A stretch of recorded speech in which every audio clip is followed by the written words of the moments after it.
Olá, bom dia, pessoal. Estamos iniciando mais um encontro, né? Nosso segundo encontro.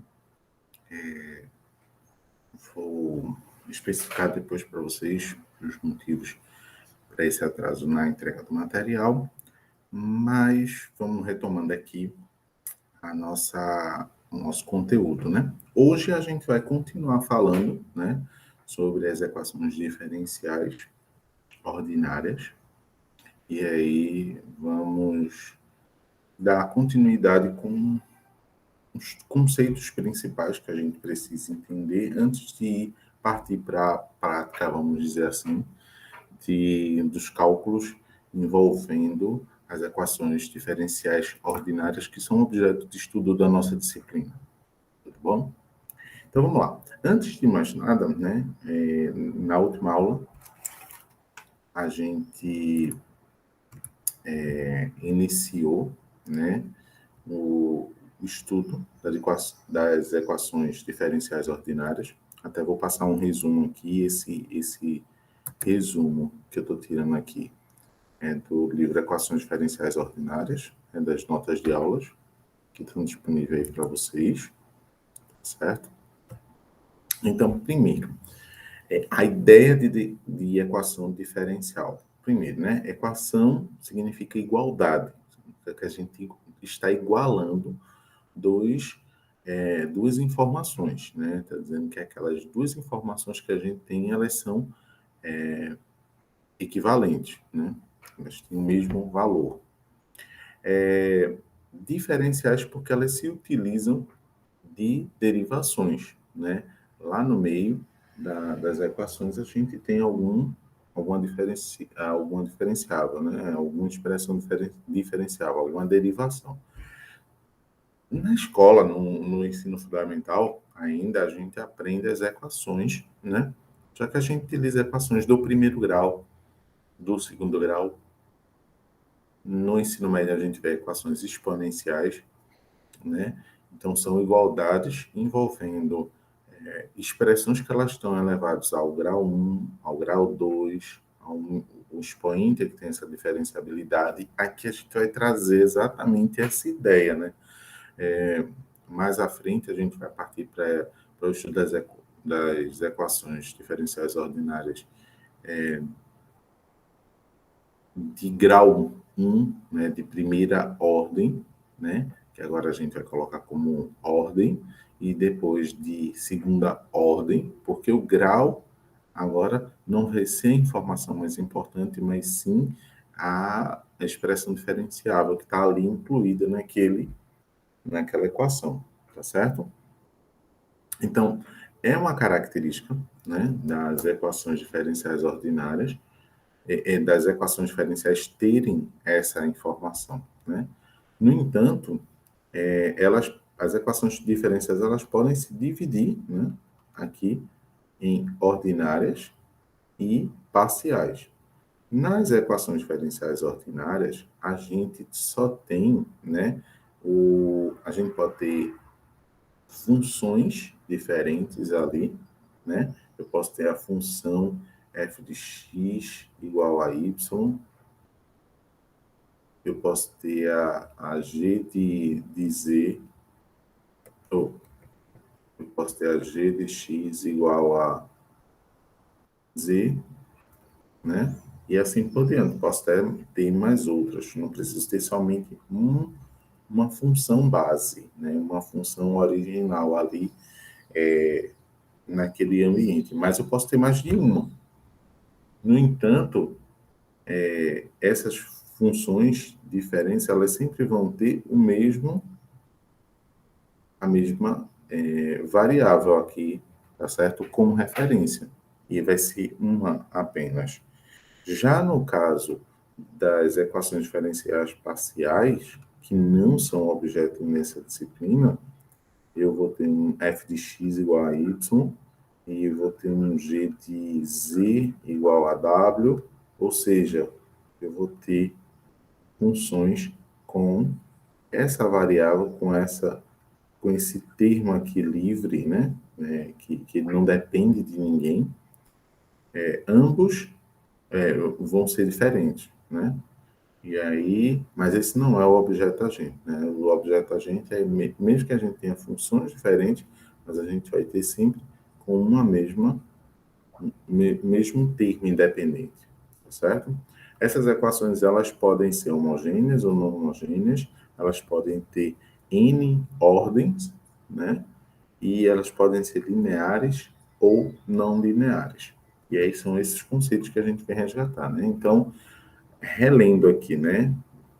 Uma equação diferencial ordinária é uma equação que tem a forma f de x, y de x, y' de x, lembrando que o y de x é uma função que depende de x. X é um termo livre, né?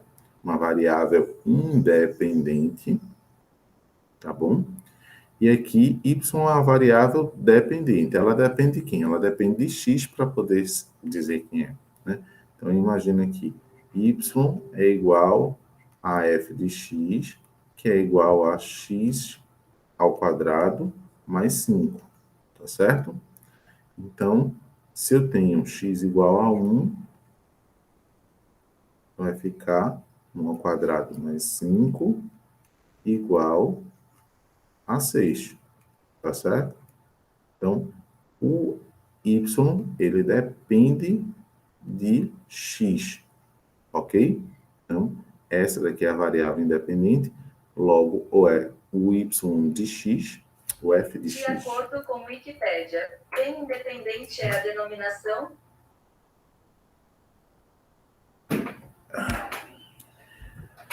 De acordo com essa variável dependente, a gente tem variável independente, a gente vai ter outras variáveis dependentes, né? E aí suas derivações.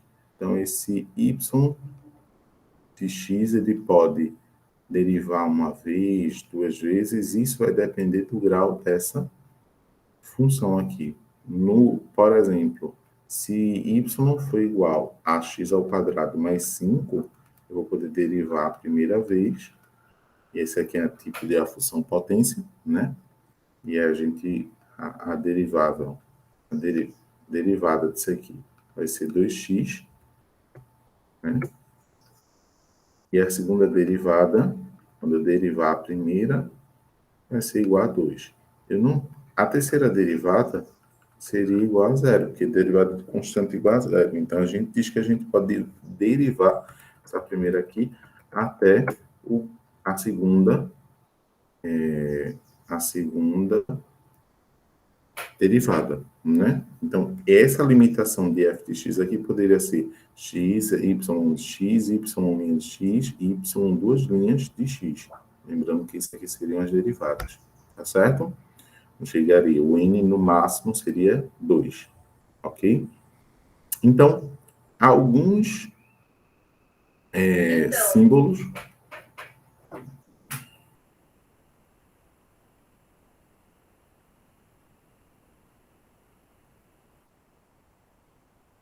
Alguns símbolos.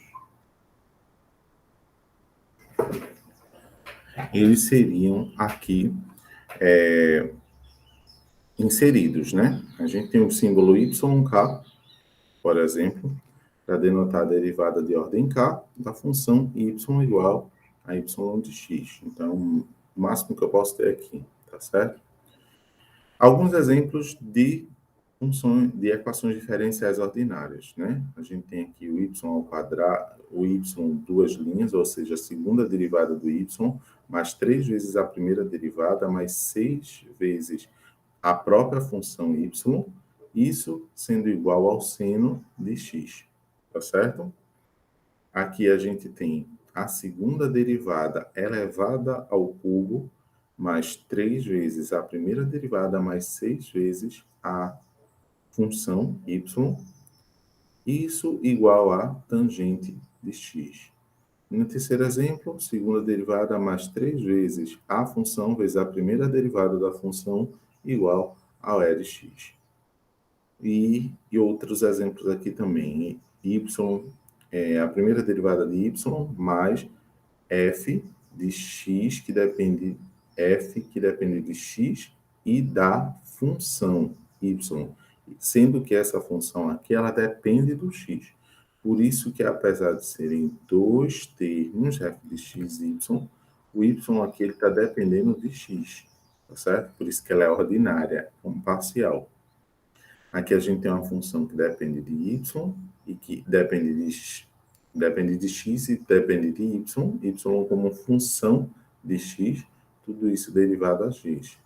E aqui n, que depende de x e de y, derivando em y aqui, lembrando que esse y aqui ele depende do termo independente, né, da variável independente x, certo?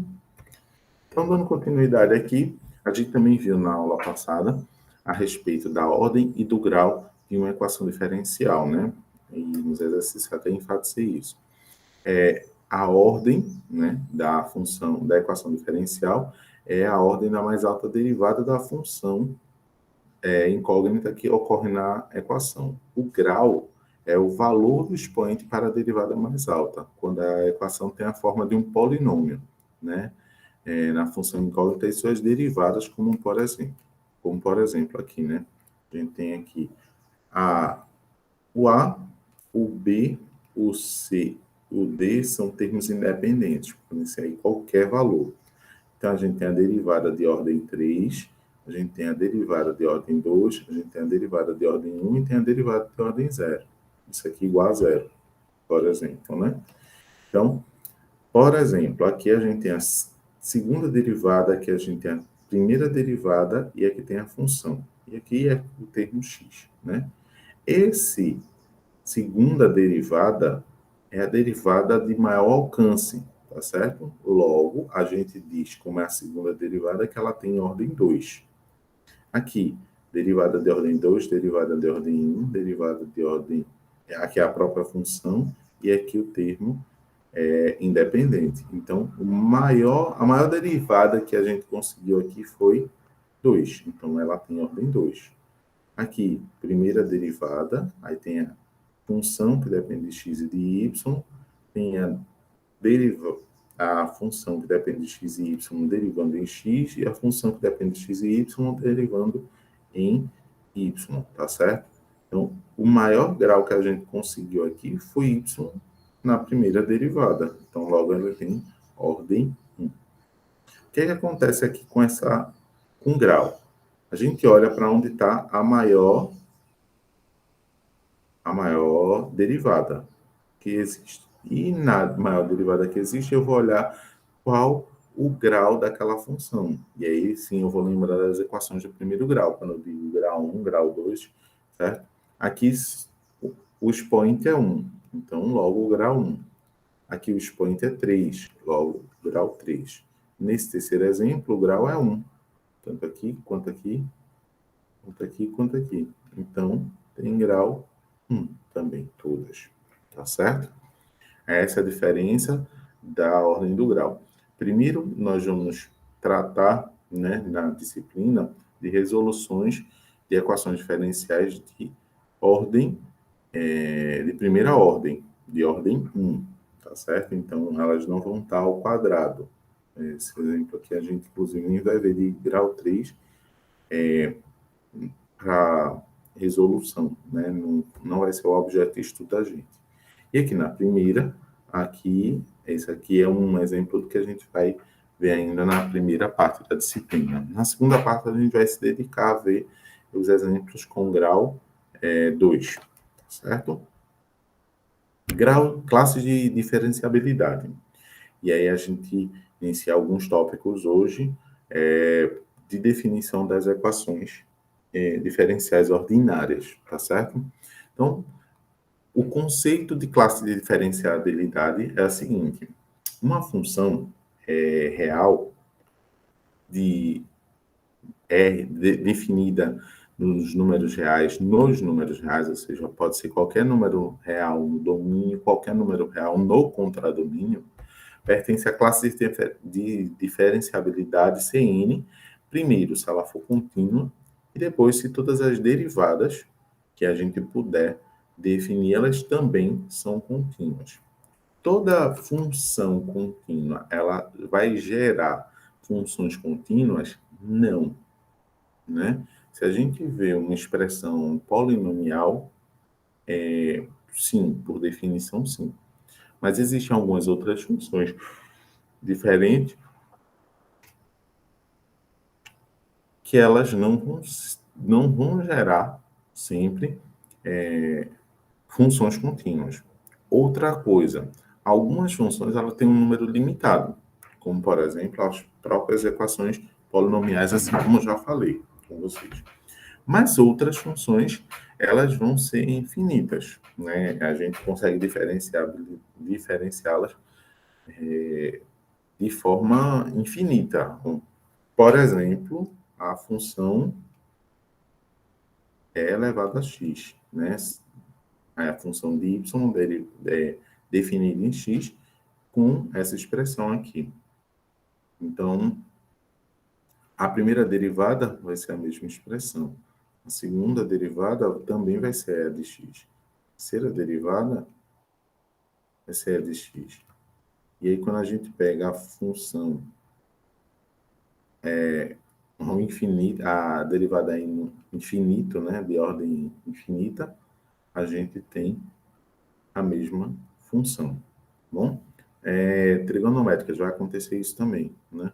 Se eu pegar a função original for seno de x, então a gente vai pegar aqui a derivada do seno é o cosseno, a derivada do cosseno vai ser menos o seno, e, primeira derivada, segunda derivada, a terceira derivada vai ser menos cosseno, e a quarta derivada volta a ser o seno de x, e assim a gente vai conseguindo diferenciar isso aí de forma infinita, tá bom?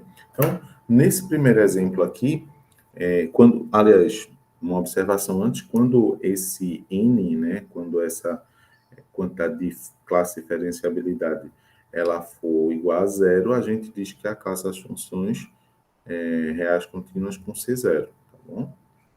Quando for n igual a zero. Então, veja a função de f definida em R em R por essa expressão, f de x igual ao módulo aqui de x, certo?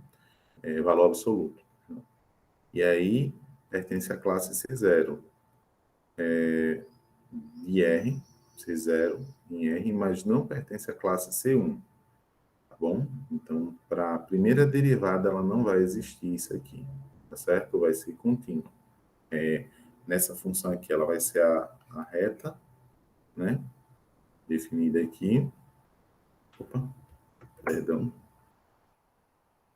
O conjunto imagem vai ser isso aqui, mas quando eu derivar, isso aqui vai ser uma constante, zero. Então, não vou conseguir ter a classe C1, tá certo? A primeira derivada aqui, ela vai ser zero, não vai dar continuidade aqui. A g de R em R, definida por essa expressão ao cubo, aí sim, ela vai pertencer até a classe C3, mas a C4 ela não vai pertencer por ser igual a zero, tá certo? Vai ser uma constante. A função de R, de H, de R em R, definida por E de X, que é o exemplo que eu peguei aqui, ela pertence à classe infinito, que vai até o infinito. Essa função aqui, y igual a seno de x também, tá certo? A gente vai conseguindo diferenciar ela quantas vezes forem necessárias. E aí, a gente passa para o próximo conceito, tá bom? Só.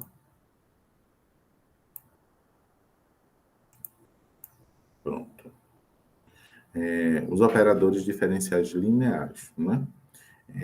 A gente demonstra aqui um conjunto F, que é definido por todas essas classes diferenciáveis, tá certo? Classes diferenciabilidade, de todas as funções reais, n vezes continuamente diferenciáveis, vai acabar formando um espaço vetorial. E aí a gente vai lembrar dos conceitos lá na álgebra, né? Vai ser um espaço vetorial definido em R, tá certo? Para cada f, fzinho pertencente a essa função f, nós definimos o operador diferencial de f em f, como sendo essa expressão daqui, bem, expressão daqui, d de f igual a f', tá bom? Então, no operador diferenciável, tá certo? O conjunto é formado por todas essas definições de classe de diferenciabilidade, vamos formar o df igual ao f', sendo que o d0 de f vai ser o próprio f, tá certo? O df d0 de fzinho vai ser o próprio fzinho. E para cada k, sendo 1, 2, 3, então a gente vai ter o espaço formado pela primeira derivada, pela segunda, pela terceira, tá certo? O operador da primeira, da segunda, da terceira derivada, até onde for possível, tá certo? A gente vai resumir aqui o df, o dk, né? A ordem k de f como sendo a função, a derivada no grau k, tá certo? Isso vai representar a derivada de ordem k desse operador diferenciável, tá certo? Se a gente demonstra que elas são lineares, esses operadores são lineares para qualquer f e g pertence a f e para qualquer a e b que pertence a r. Então, se a gente tem, acaba a demonstração aqui da soma, né, que eles continuam sendo lineares, né? Se a gente tem dois pontos da reta numérica A e B, essas funções estão definidas aqui em A e B, né?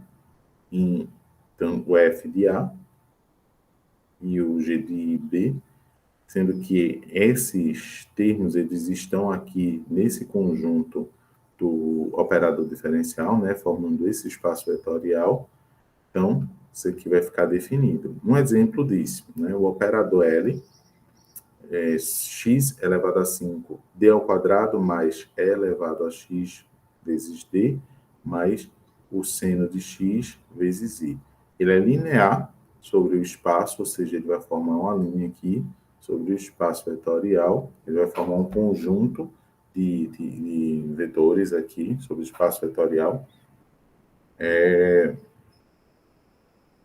de modo que f seja igual a c ao quadrado, c ao quadrado de r, tá certo? Porque o maior operador aqui, o maior operador aqui tem o grau 2, tá certo? É elevado ao quadrado, é a segunda derivada, tá certo? Pois para qualquer f e g de f, os valores reais de A e B vai valer a identidade L de AF mais BG igual a vezes L de F e B mais B vezes o L de G, ou seja, eu posso destrinchar esses operadores aí, tá certo?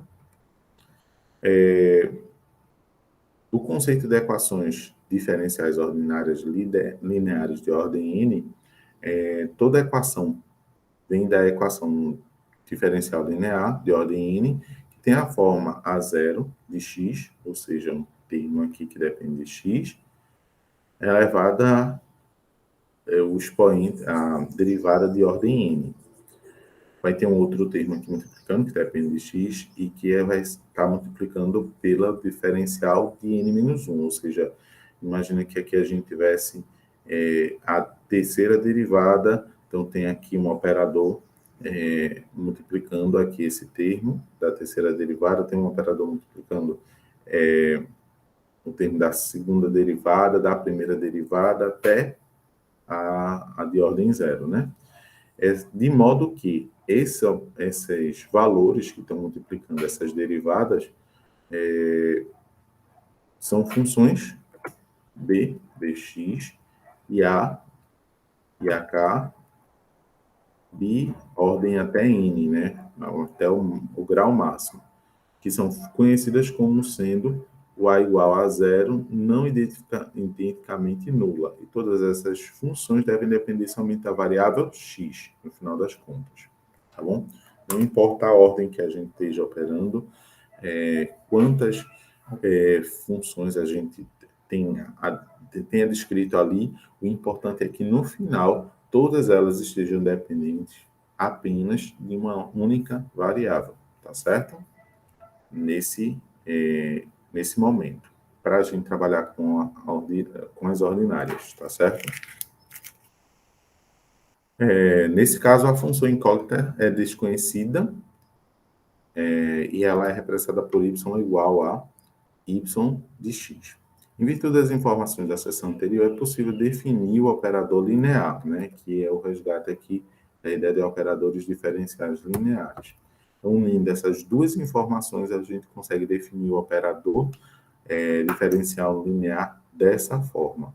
Linear vai ser esse conjunto aqui, essa expressão formada por funções não nulas, tá certo? Que estão multiplicando cada um dessas diferenciações aqui, cada uma dessas derivadas, tá certo? E assim, a equação diferencial acima vai ter uma forma mais simplificada, né? A gente acaba definindo L de y, né? Ou seja, a função aqui vai estar dependendo de y, e o resultado disso vai ser uma função b que depende de x, tá certo? E esse é o motivo pelo qual a equação diferencial acima recebe o nome de equação linear, tá certo? Solução da equação diferencial. A gente vai começar a operar na próxima aula. O exercício vai se basear em a gente identificar quais são essas soluções da equação diferencial, certo? Então, dado um resultado, a gente vai fazer um teste, assim como a gente faz na equação do primeiro grau, né? Se eu tenho aqui x à quarta mais 3 é igual a 9, né? Então, x à quarta é igual a 4. Então, eu vou testar aqui. Se x for igual a 2, observa você, x é igual a 2. O que é que você vai fazer? Vai testar para ver se esse resultado dá certo. Vai substituir nessa função aqui, tá certo? E aí, nessa equação.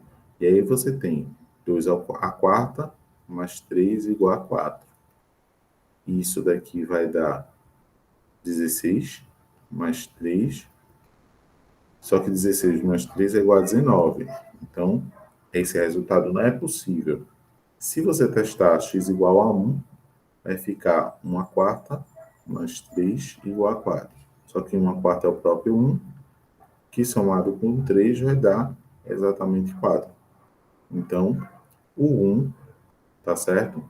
É solução. Única solução? Não sei.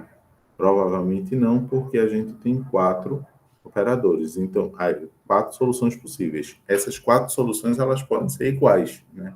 A gente aprendeu que quando a gente tem uma equação de ordem de grau 4, a gente poderia ter 4 respostas para isso. A gente vai descobrir se essa daqui é uma das respostas possíveis para essa equação, ou se é a única, no caso da equação do primeiro grau, tá certo? Quando tiver do grau 1. Então, a gente tem aqui o y de x igual a essa expressão. Ele está dizendo aqui que é uma solução particular dessa expressão daqui. Como é que a gente testa esse valor? Vou pegar a função, que depende de x. Vamos derivar. Aqui é pela ordem da cadeia, vai dar menos e elevado a menos x, tá certo?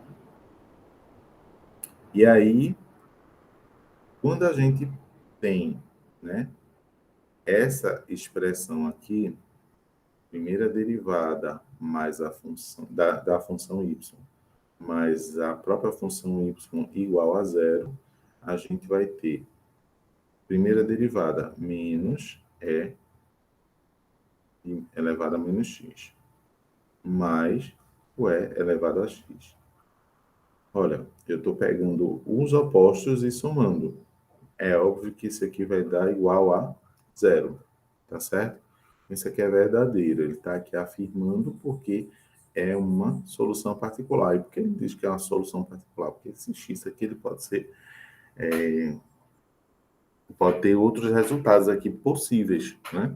A gente está testando apenas um deles.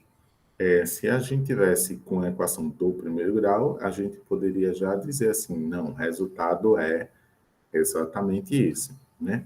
Mas elevado a x, então, a gente pode ter aí, como é uma forma de uma expressão exponencial, posso ter aí vários e vários resultados possíveis, né? Encontrou um deles, testou um deles. E assim a gente vai fazer o teste com as outras equações também, tá bom? Então, a gente vai enfatizar bastante isso aqui das soluções, testar as soluções diferenciais do primeiro grau na próxima aula, tá bom? Vem a definição, né? Para que a gente tenha, né? Como é que eu vou saber se existe uma solução para uma equação ordinária, dentro, diferencial ordinária, e se ela existe, se ela é única ou não, né? Existem alguns requisitos e a gente tem que responder 3 perguntas que são bem importantes. Essas 3 perguntas elas vão definir essa solução para a EDO. Quais são? Primeiro, né? Dada uma equação diferencial, será que ela tem solução? Eu tenho que responder essa pergunta, né? Pode ser que ela não tenha solução. Se ela não tiver solução, então a existência já vai estar quebrada e a unicidade mais ainda. Se tiver solução, será que esta solução é única? Né? E aí garantir primeiro a existência, né? E depois tentar garantir a unicidade. Se existe uma solução, e aí, terceira pergunta, existe uma solução que satisfaz alguma condição especial, né? Para responder essas perguntas, existe um teorema que a gente vai utilizar aqui, né? Vamos começar a ter algumas ideias matemáticas aqui mais firmes, e o primeiro vai ser o teorema de existência e unicidade de solução, que nos garante uma resposta para algumas das questões, desde a equação, desde que a equação tenha algumas características. Alertamos que ao descobrir uma equação, uma solução para uma equação diferencial é algo similar, ou algo próximo, ao cálculo de integral, tá bom? E nós sabemos que existem integrais que não possuem primitivas, como é o caso das integrais elípticas. Dessa forma, não é de se esperar que todas as equações diferenciais possuam soluções. Por que a gente envolve integral se eu estou falando de equações ordinárias? A ideia, quando a gente responde uma equação do primeiro grau, é sempre utilizar a operação inversa, tá certo? A operação inversa da adição é a subtração, da multiplicação é a divisão e vice-versa, né?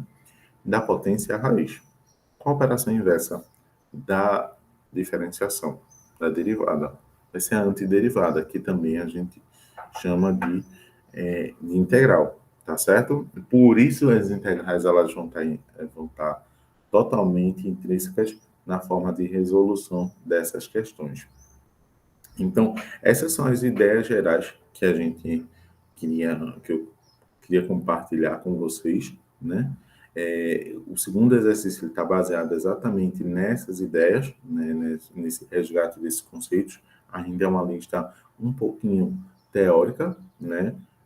Podemos assim dizer, ela ainda não parte para a parte, ela ainda não vai para a parte prática. Na próxima aula, sim, a gente vai começar a testar soluções, né? Para resgatar um pouquinho desses conceitos aí das derivadas, que a gente vai ter que lembrar disso aí e lembrar direitinho. E a gente vai, na próxima aula, fazer o tratamento dessas soluções. E aí, com o teste dessas soluções, a gente vai partir para a resolução sem saber desses resultados e aí buscando o resultado dessas equações, né? Tendo o aparato de teoremas e de ideias que a gente vai ver mais à frente. Eu espero que tenha sido, tenha ficado claro para vocês esse momento, né? A gente vai ficar também disponível aí para vocês esse momento aí de oportunidade de fazer a atividade, tá bom? E as dúvidas a gente vai dirimir elas em outro momento, tá bom? E nos grupos do WhatsApp e tudo mais, tá certo? Um abraço para vocês e até o nosso próximo encontro. Tchau, tchau.